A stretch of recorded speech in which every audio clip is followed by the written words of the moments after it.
before we start, I just want to say a couple of words. As y'all may know, Tony and I have a friendship that has spanned at least 3 decades. At least. Yes, and we've traveled throughout Mexico, from the cloud forests of Tamaulipas to the rainforest of Oaxaca, and we've spent many a fine hour in many plazas from Brownsville throughout Mexico. And we've always had really good in-depth discussions and very deep intellectual discussions about a lot of things, and in particular about our community. And the common bond between us revolves around public service. And I believe Tony is a true public servant, and our community is lucky to have him serve in this capacity. And not everybody believes with his methods, but his motive is pure, which is to serve our community. And that's why I'm proud to be able to administer this oath here today to him. And I take solace in knowing that he will be involved in the stewardship of this college. Okay, so it's my honor to do this oath here with my friend, Dr. Zavaleta. Thank you, Judge. You'll raise your right hand and repeat after me.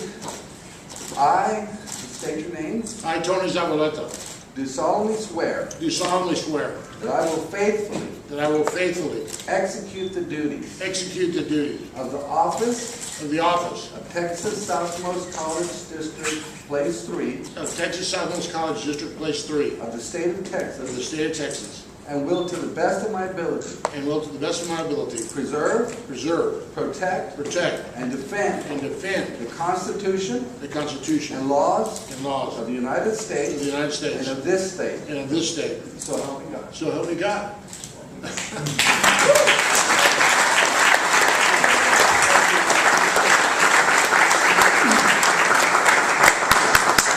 My retirement administration is code fit. Do something about that. Congratulations. Say a few words. Congratulations, absolutely. Thank you Yes, very much. please. All yours. Okay, I've always, for the last 30 years, I speak everywhere, and I've loved to say it's dangerous to give a microphone to a recovering politician.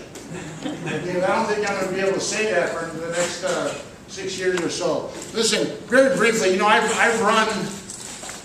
developed at least 3 or 4 speeches for this venue and this occasion, all in the showers, of course, and all forgotten by the time I'm out of there. And I'm not going to be long-winded, and I am a long-winded person as a lecturer. But I want to just tell you one story, a true story, that it has stuck in my mind all of these years.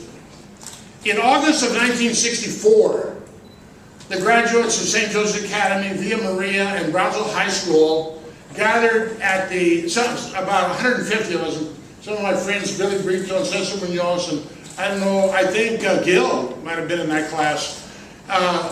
We gathered at the Jacob Brown Auditorium. It was the first day, and they gave us a test. And then they let us go, and they said, come back the next day, come back tomorrow. And we came back, and they said, now we're going to read the names. And if we call your name, you're going to go to college. And if we don't call your name, you're going to go to Vietnam.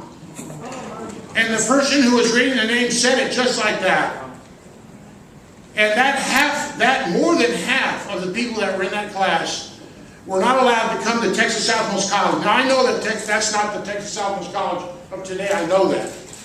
But that has stayed with me all of my life, because many of those people who were mostly Brownsville High School, some St. Joe graduates, were friends of mine. And I've lived here for 40 years, and I've had to run into them at stripe stores and other places in their khakis and their denims. And I had a certain amount of guilt. I had the opportunity and the privilege to go to college, and it has made me the person that I am, and they did not. But that didn't mean that they could not have done it. Education is the great equalizer, and that's the beauty of especially of a community college. The University of Texas at Austin accepted all 60 of my credits from Texas Southmost College when I transferred to UT back in the day. And so I don't have to tell you, because as I look around the room, I know almost everybody here by name. You're all my dear friends, colleagues, people that I've worked with and know, and I appreciate you so much. I want to just point out I want to point out Dr. Kendall. Dr. Philip Kendall was the first Vice President for Academic Affairs at UTSC, and he's the man that hired me. That's another story we won't go into, but he's the man. He knew the right choice. He hired me, and we've been friends all these years, and he's my mentor. I want to point out Alice Gonzalez, who began as a secretary in my office. So I'm in the 70s. I remember when they ran us out of the office when I think, what was it, President Reagan was going to come and speak, so we had to leave our office. And of course, my lovely wife, Gabby, who's embarrassed to stand up or be identified, who everybody also knows, worked for me, and now I work for her. So that's all I have to say. Anyone who knows me knows that I am truly a community servant. I'm a hard worker, and I look forward to this 6-year term of work, hard work, to get Texas Southwest College back on the track. And let me tell you, just one final thing. There's always one final thing. I was at the legislature when the legislation was introduced and passed, because I was in the education committee that day, when they approved a bachelor's degree for South Texas College, a community college just like us.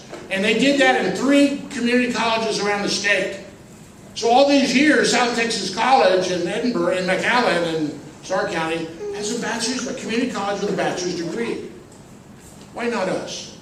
I think Texas South, especially given the events of the loss of our university. Don't kid yourself. We've lost our university. But we have a community college, and we ought to have a bachelor's degree that our students can come here and take in general studies. Thank you so very much.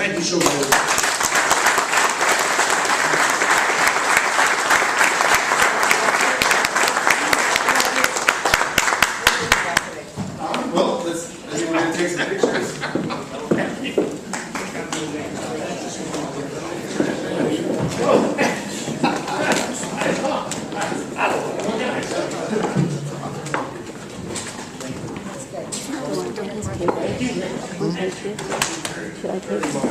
Thank you, son. Thank you. It's my boy right there.